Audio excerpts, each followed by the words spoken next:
नहीं। अब ये क्या कर सकते हैं, छोटा भाई मना कर दिया। अब उसके बाद सेठ जो है ना, बड़े जो सेठ थे, उनसे बातचीत करना बंद कर दिया, आना जाना बंद कर दिया। इनके घर में शादी भी होती तो छोटे भाई को बुलाते नहीं थे, कुछ अच्छा काम भी होता था तो नहीं बुलाते थे। माने बहुत विरोध हो गया, विरोध हो गया और 20 साल हो गया, आना जाना बंद हो गया, बातचीत बंद हो गई। अब छोटा भाई भी कमाने लगा, जब बड़े भाई बात नहीं करते थे, छोटा भाई भी बात नहीं करता था।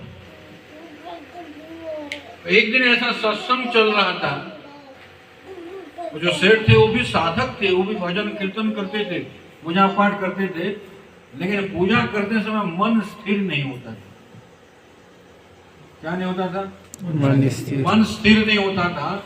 बहुत प्रयास करते थे और उनको ये लगता था कि भाई मैं मुक्त होने के लिए आया हूँ, लेकिन मेरा मन ही स्थिर नहीं रह रहा है, भगवान पे मैं मन लगा नहीं पा रहा हूँ, तो मुक्त कैसे होगा।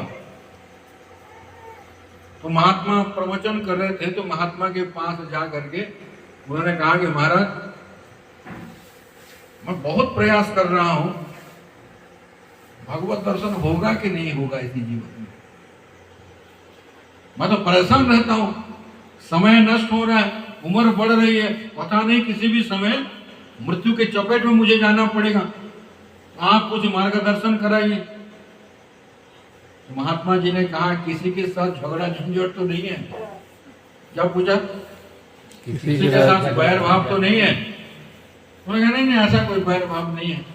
नहीं ऐसा नहीं, थोड़ा विचार करो, चिंतन करो, बैठो यहाँ, थोड़ा पीछे जाओ। फिर उसके बाद हाँ 20 साल पहले मेरे छोटे भाई के साथ झगड़ा हो गया। कितने साल पहले? 20 साल पहले। तो उन्होंने कहा वैसे यही तुम्हारी कमी है, यदि राग द्वेष कहीं भी हो जाएगा तो आप आगे नहीं बढ़ सकते। राग द्वेष ही आपको संसार में खींच करके ले आते हैं। तो इसलिए जा करके तुम्हारे भाई से क्षमा मांगो।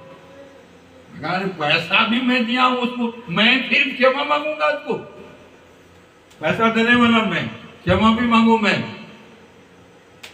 तो उन्होंने कहा देखो तुम्हारे भाई की यदि 90% गलती है तो 10% तुम्हारी भी गलती है। दोनों हाथों से ताली बजती है, एक हाथ से कभी ताली नहीं बजेगी।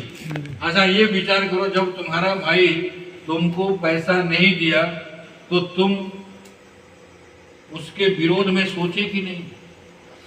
जरूर सोचेगा व्यक्ति, वो दुष्ट है, गाली गलौज चलो ऐसे मुंह में नहीं बोले होंगे, मन ही मन तो गाली दिए होंगे, मन ही मन बैरभाव रखे होंगे, तभी तो आना जाना बंद हो गया, तभी तो बातचीत बंद हो गई। तो इसलिए गलती तो तुमसे भी हुई है। और तुम यदि चाहते हो भगवत दर्शन करना तो तुम पहले जाओ और तुम्हारे भाई से क्षमा मांगो, तब जाकर के तुम्हारे अंदर जो गांठ बनी हुई है राग द्वेष की, वो गांठ धुलेगी, नष्ट होगी, नहीं तो तुम कभी भी साक्षात्कार कर नहीं सकते। इसलिए आप जाओ भाई से क्षमा मांगो। और ये गए भाई के पास। किसके पास गए? भाई के पास गए। और दिन के 1 बजे पहुंचे भाई के घर में, दरवाजा तो बंद है, और उनके भाई की पत्नी, 2 बच्चे सब बैठ करके भोजन कर रहे थे। और ये पहुंचे, जैसे दरवाजा खटखटाए तो उनके जो दोनों भतीजे हैं ना वो आ गए, देख करके हैरान रहे कि भाई 20 साल के बाद ताऊ जी हमारे घर में आए हैं। वो बहुत खुश हो गए, देखने आ जाओ कौन आए हैं हमारे घर में। तो वो जब देखते हैं, देख करके हैरान हो जाते हैं कि भाई बड़े भाई हमारे घर में कैसे आ गए, आज सूर्योदय कौन से दिशा पे हुआ। वो आए और बड़े भाई को नमस्कार करते हैं। बड़ा भाई कहता है अरे पहले तो मेरे को क्षमा कर दे।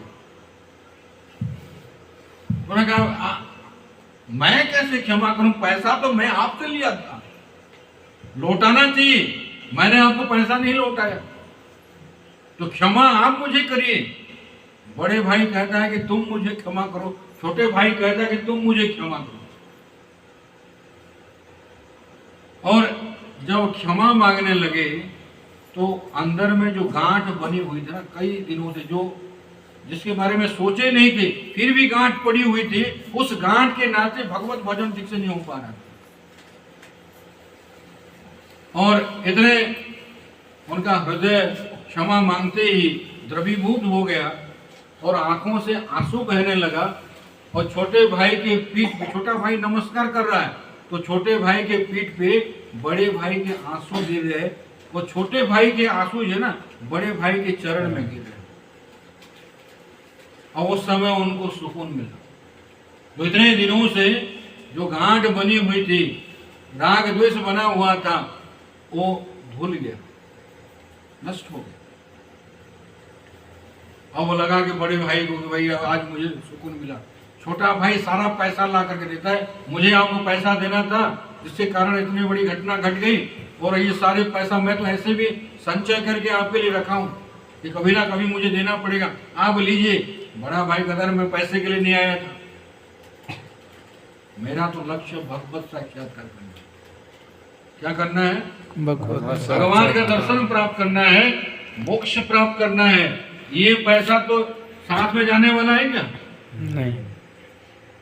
बस तू क्षमा कर दिया, ये पैसा भी तेरा है, तू अपने बच्चों के लिए रख। मेरे पास भी किसी चीज की कोई कमी नहीं है, खाने पीने की कमी नहीं है, बस कमी यही थी कि तू तेरे से दूरी बन गई, राग द्वेष बन गया, गांठ बन गई, जिसके कारण मैं भजन नहीं कर पा रहा।